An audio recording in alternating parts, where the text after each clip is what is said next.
இந்த வீடியோவை நீங்கள் பார்க்கிறீர்கள் என்றால் அது தற்செயல் அல்ல. தேவன் உங்களை இங்கே கொண்டு வந்திருக்கிறார். ஏனென்றால் இன்று நான் சொல்லப்போகிற 8 அடையாளங்கள் உங்கள் வாழ்க்கையையே மாற்றக்கூடும். நீங்கள் தேவனால் தேர்ந்தெடுக்கப்பட்ட பெண்ணா? உங்களுக்குள் ஒரு ஏக்கம் இருக்கிறதா? இந்த உலகத்தில் ஏதோ ஒரு உயர்ந்த நோக்கத்திற்காக நீங்கள் அழைக்கப்பட்டிருக்கிறீர்கள் என்று? அப்படி உணர்ந்தால் கடைசி வரை பாருங்கள். ஏனென்றால் தேவன் உங்களுக்கு ஒரு செய்தி வைத்திருக்கிறார். முதல் அடையாளம், நீங்கள் எப்போதும் ஜெபத்தில் நேரம் செலவிடுவீர்கள். தேவனால் தேர்ந்தெடுக்கப்பட்ட பெண்ணுக்கு ஜெபம் என்பது ஒரு கடமை அல்ல, அது சுவாசம் போன்றது. உங்கள் முதல் எண்ணம் தேவனிடம் பேசுவதாக இருக்கும். கஷ்டமான நேரத்திலும் சந்தோஷமான நேரத்திலும் நீங்கள் முழங்காலில் நிற்பீர்கள். 1 தெசலோனிக்கேயர் 5:17 சொல்கிறது, இடைவிடாமல் ஜெபம் பண்ணுங்கள், அது உங்கள் வாழ்க்கையின் அடிப்படையாக இருக்கும். இரண்டாவது அடையாளம், உலக ஆசைகளை விட தேவனின் சித்தத்தை நாடுவீர்கள்.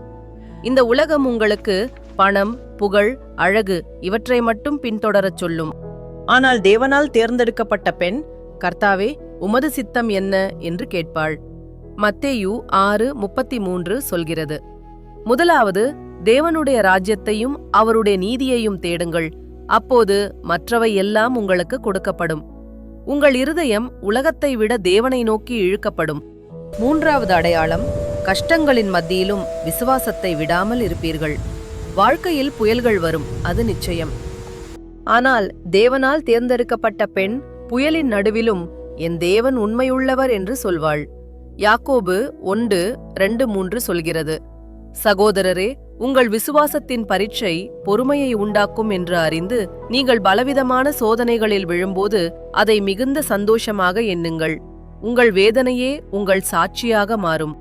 நான்காவது அடையாளம், மற்றவர்களுக்கு உதவி செய்ய உங்கள் இருதயம் ஏங்கும்.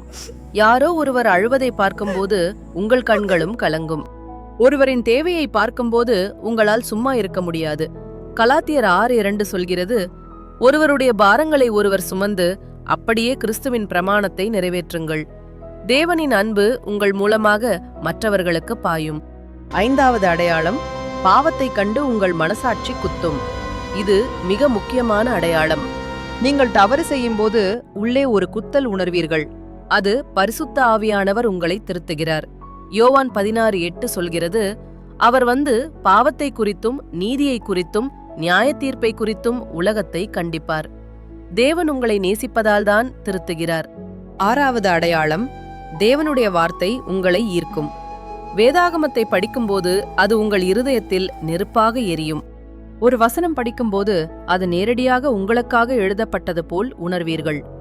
சங்கீதம் 119:105 சொல்கிறது, உமது வசனம் கால்களுக்கு தீபமும் என் பாதைக்கு வெளிச்சமுமாயிருக்கிறது. தேவனுடைய வார்த்தை உங்கள் ஆன்மாவுக்கு உணவாக இருக்கும். ஏழாவது அடையாளம், நீங்கள் மன்னிக்க கற்றுக்கொள்வீர்கள். இது எளிதான காரியம் அல்ல, அது தெரியும். யாரோ உங்களை காயப்படுத்தியிருக்கலாம், ஆழமாக வேதனைப்படுத்தியிருக்கலாம். ஆனால் தேவனின் கிருபையால் நீங்கள் மன்னிக்க முடிவெடுப்பீர்கள்.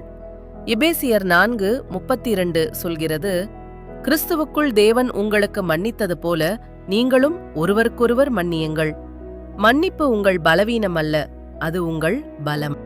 எட்டாவது அடையாளம், உங்கள் வாழ்வில் தேவனின் கரம் நடத்துவதை உணர்வீர்கள். திடீரென்று ஒரு கதவு திறக்கும், எதிர்பாராத விதத்தில் ஒரு வழி பிறக்கும்.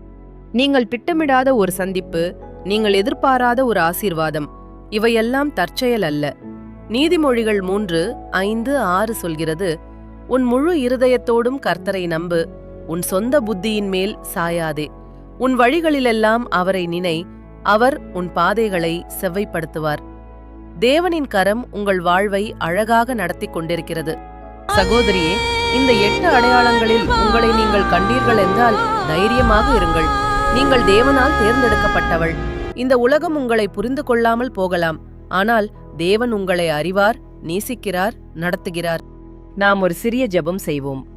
அன்பான பரலோக பிதாவே, இந்த வீடியோவை பார்க்கிற ஒவ்வொரு சகோதரியையும் நீர் ஆசீர்வதியும்.